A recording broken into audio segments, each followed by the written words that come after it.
cervical rib. The cervical rib is a bonus bone that grows from the seventh vertebra in the neck, a structure the body is supposed to stop producing before birth. In approximately 1 in 200 people, the signal to halt that growth never arrives. The extra rib sits just above the first thoracic rib, occupying space inside the thoracic outlet, the narrow corridor where nerves and blood vessels pass from the neck into the arm. When it crowds that corridor, it compresses the brachial plexus, or the subclavian artery, causing numbness in the hand, pain down the arm, or in severe cases, reduced blood flow significant enough to produce tissue changes at the fingertips. Most people carry it silently for decades and discover it on a chest X-ray taken for an unrelated reason. A clinical test, called the Adson maneuver, where the neck is extended and rotated toward the affected side, can cause the radial pulse to disappear entirely as the rib closes against the artery. Surgeons who encounter it during procedures on the neck or chest must account for a structure that appears on no standard anatomical map. Tetrachromacy. Most people see the world through 3 types of cone cells, sensitive to red, green, and blue wavelengths, producing an estimated 1 million distinguishable colours. Functional tetrachromats have 4 cone types, with the additional cone sitting in the orange and yellow range between the red and green peaks. The result of adding a 4th channel is not 1.3 million colours. It is approximately 100 million. The trait is carried on the X chromosome, which means biological males almost never express it. Genetic surveys suggest roughly 12% of women carry the mutation, but true functional tetrachromacy, where the brain is fully wired to process the additional data, is estimated at fewer than 1% of women. People with the condition frequently grow up assuming other people simply have poor colour discrimination. It cannot be confirmed by any online test because every screen and printer in existence is built on a trichromatic model and cannot display the wavelengths the 4th cone detects. The only valid confirmation is laboratory testing with calibrated equipment. Rh blood. The Rh blood group system contains more than 50 distinct antigens. Every person on Earth carries at least some of them. Fewer than 50 people in recorded medical history have carried none. This blood type, called Rh null, was first identified in 1961 and occurs in roughly 1 in 6 million people. Because it carries no Rh antigens, it cannot trigger immune reactions in people with rare or conflicting antibody profiles, making it compatible for transfusion with a wider range of difficult cases than any other type. The paradox is that Rh null individuals can only receive blood from another Rh null donor, of whom fewer than 10 are active donors worldwide. The absence of Rh proteins also affects red blood cell structural integrity, producing mild chronic hemolytic anemia in most carriers. When an Rh null patient requires surgery, compatible blood is coordinated across international borders through rare donor programs, with logistics involving multiple governments, cold chain transport, and timing measured in hours. Situs inversus. In 1 in 10,000 people, every asymmetrical organ is positioned on the opposite side from where standard anatomy places it. The heart sits on the right, the liver sits on the left, the appendix sits in the lower left abdomen. This occurs when cilia in the early embryo fail to beat in the direction that signals organs to migrate to their standard positions. People with situs inversus generally live without any physiological consequences. The complications arrive in the medical system. A person with situs inversus who develops appendicitis presents with pain on the left side of the abdomen, a location that, in standard anatomy, indicates nothing urgent. The mismatch between expected and actual organ positions has caused diagnostic delays and surgical errors significant enough that carriers are advised to wear medical identification indicating the reversal. Every standard surgical procedure involving organ position must be rebuilt from first principles for these patients. Human chimerism.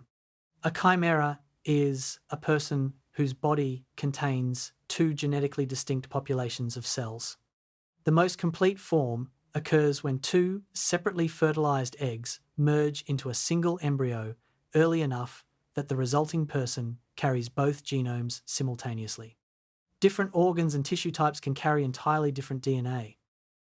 In a documented legal case in 2002, routine DNA testing indicated that a woman was not the biological mother of her own children. Cheek swab samples returned a profile that did not match her children. Investigation identified a second DNA profile in her cervical tissue that did match. her standard biological sample did not represent the full genetic reality of her own body. Chimerism also occurs on a smaller scale in nearly every pregnancy, where fetal cells pass into maternal circulation and can persist in maternal tissue for 30 years or longer. The forensic and legal implications have not been fully resolved by any jurisdiction. Natural short sleepers. Between 1 and 3% of the population carries a mutation in the ADRB1 or DEC2 gene that allows the body to complete its full restorative sleep cycle in 4 to 6 hours. These people are not pushing through fatigue. They wake without an alarm, with full energy, and show none of the cognitive decline, cardiovascular risk, or mood dysregulation that appears in standard sleepers operating on the same duration. Over a lifetime, a person sleeping 4 hours per night accumulates approximately 60,000 additional waking hours compared to someone sleeping 8. The condition transmits to children with 50% probability if one parent carries it. The primary medical consequence is misdiagnosis.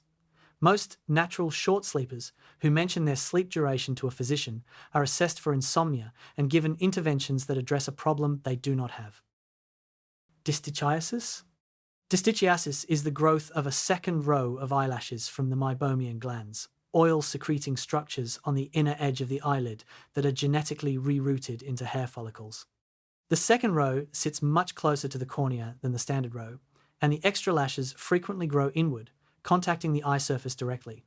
Symptoms include chronic redness, a persistent foreign body sensation, and corneal abrasion from continuous lash contact. Left untreated, the abrasion produces corneal ulcers and permanent vision damage.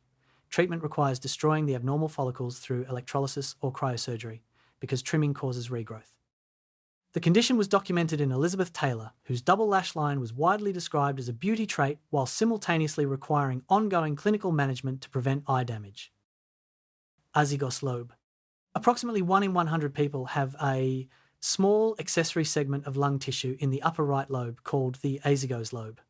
It forms when the azygos vein takes an incorrect path through the apex of the right lung during embryonic migration, dragging the pleural lining with it and creating a fissure that partitions off a small section of tissue. The person carrying it experiences no respiratory difference. Its significance is entirely diagnostic and surgical. On a chest X-ray, the fissure can appear identical to a lung abscess, a mass, or a partial collapse, generating unnecessary procedures. In thoracic surgery, a surgeon who does not identify it preoperatively risks transecting the azygos vein, causing rapid hemorrhage. It carries no treatment requirement on its own. Anonychia congenita. Anonychia congenita is the complete absence of fingernails and toenails from birth, caused by a mutation in the RSPO4 gene, which produces the protein that signals nail plate formation at the fingertips during fetal development. Without the signal, the nail bed, underlying bone, and soft tissue all develop normally. The fingers and toes are anatomically complete in every respect except for the absence of nails. The condition requires a mutated copy from both parents and does not involve other organ systems. The functional consequences are specific. Fine motor tasks that depend on nail use, including lifting flat objects and certain grip tasks, are more difficult.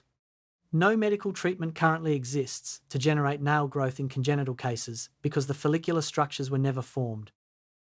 Supernumerary nipples. Between 0.2 and 5.6% of the population has at least one extra nipple, making this among the more common entries on this list while remaining widely misidentified. Extra nipples develop along the mammary ridge, a bilateral line of tissue running from the armpit to the groin in the developing embryo. When regression of that ridge is incomplete, additional nipple tissue forms at any point along it. At the minimal end, it presents as a small pigmented spot routinely mistaken for a mole. At the maximal end, it includes full accessory breast tissue with the capacity to lactate.